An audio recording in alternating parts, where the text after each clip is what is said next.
माता की, भारत माता की, भारत माता की।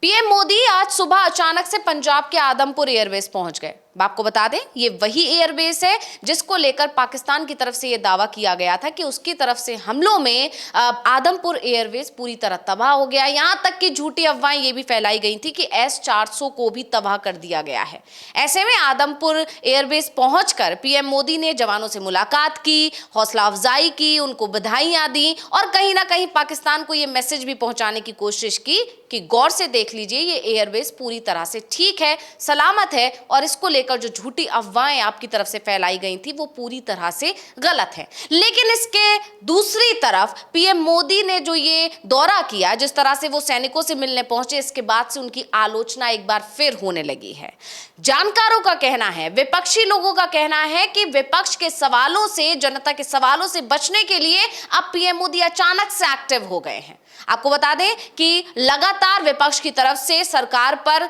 दबाव बनाया जा रहा है कि उसने सीज फायर क्यों किया, इसका जवाब दे। संसद का विशेष सत्र बुलाया जाए, इसका दबाव बनाया जा रहा है।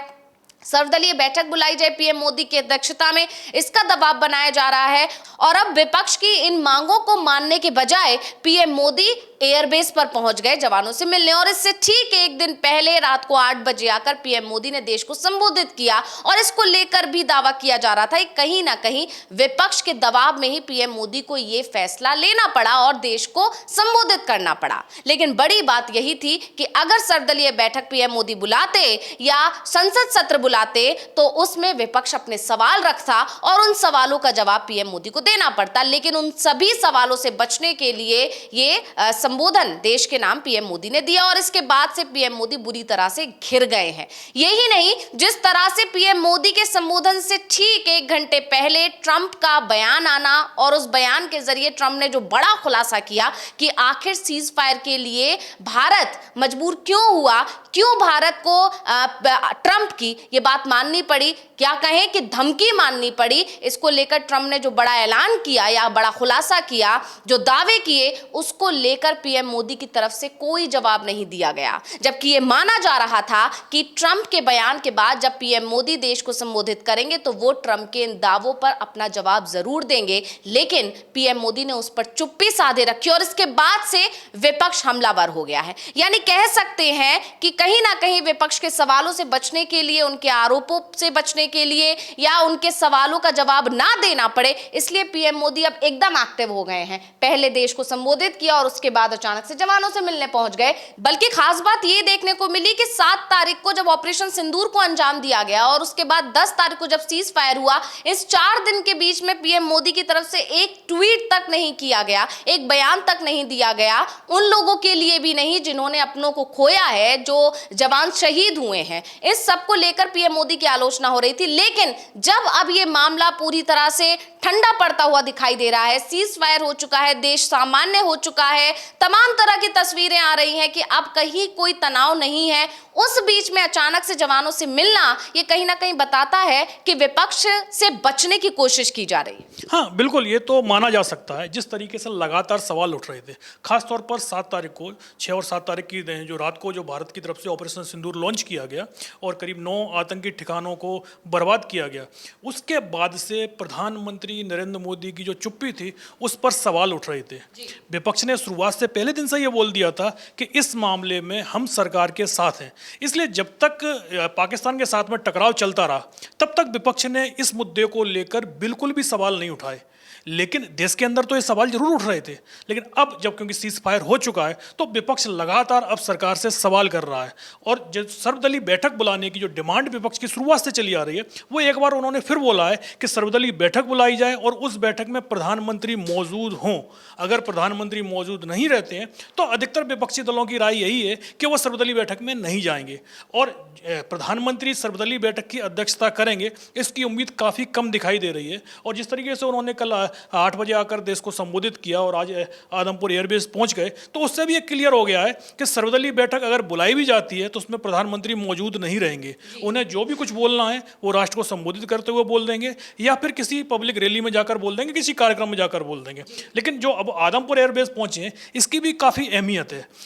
ये उत्तर भारत का दूसरा सबसे बड़ा मिलिट्री बेस कहलाता है। यहाँ पर MiG-29 विमान है और जिस तरीके से जो आपने बताया कि पाकिस्तान ने दावा किया था कि उसकी हाइपरसोनिक जो मिसाइल हैं उसने आदमपुर एयरबेस को काफ़ी नुकसान पहुंचाया है और यहाँ पर S-400 को भी एक तरीके से न्यूट्रलाइज कर दिया है। और उस पाकिस्तान के दावे का जवाब तो सेना की तरफ से तुरंत दे दिया गया था। और अब प्रधानमंत्री जब वहाँ पहुंचे हैं तो एक तरीके से ये भी साफ बता दिया गया है कि इस एयरबेस को कोई भी नुकसान नहीं पहुंचा है, क्योंकि अगर कोई बहुत बड़ा नुकसान पहुंचा होता तो 3 दिन में कोई एयरबेस काम करने लायक स्थिति में नहीं आ जाता। जिस तरीके से पाकिस्तान का नूर खान एयरबेस है वो 7 दिन के लिए ऑपरेशन के लिए बंद कर दिया गया है, क्योंकि उस पर भारत की तरफ से स्ट्राइक की गई थी और भारत की तरफ से तो जो सेना है उसने बाकायदा उसके वीडियोज तक जारी कर दिए थे कि उस जो एयरबेस की हालत क्या हो गई है। तो पाकिस्तान में जितनी भी तबाही भारतीय सेना ने मचाई उसके उन्होंने सबूत भी दिए, लेकिन पाकिस्तान की तरफ से कोई सबूत नहीं दिया गया। सिर्फ बयान दिए गए कि हमने ये कर दिया है, लेकिन उसके पीछे कोई सबूत नहीं दिया गया था। तो अब ये तो एक तरीके से क्लियर है कि पाकिस्तान भारतीय सेना का सामना नहीं कर पाया, लेकिन भारत का जो राजनीतिक नेतृत्व है वो इस पूरे मामले में पूरी तरीके से फेल साबित हुआ है। और अब प्रधानमंत्री जो पूरे 5 दिन बाद एक तरीके से देश को संबोधित करने के लिए आते हैं और अब वो जिस तरीके से आदमपुर एयरबेस पहुंच रहे हैं वो उस जो नुकसान हो चुका है अब उसकी भरपाई की कोशिश कर रहे हैं। लेकिन सबसे बड़ा सवाल यही है कि क्या प्रधानमंत्री देश को के जो सवाल उठ रहे हैं उसके जवाब भी देंगे, विपक्ष की जो डिमांड है उसको मानेंगे? इस पर सबसे बड़े सवाल है। जी बिल्कुल, जब संबोधन का ऐलान हुआ तो इसको लेकर कई लोगों की निगाहें पीएम मोदी के संबोधन पर टिकी हुई थी कि शायद वो विपक्ष के सवालों के जवाब देंगे, या सबसे बड़ा सवाल जो हर किसी के जहन में उठ रहा था कि जब अचानक से सीज फायर का ऐलान आखिर क्यों किया गया, जबकि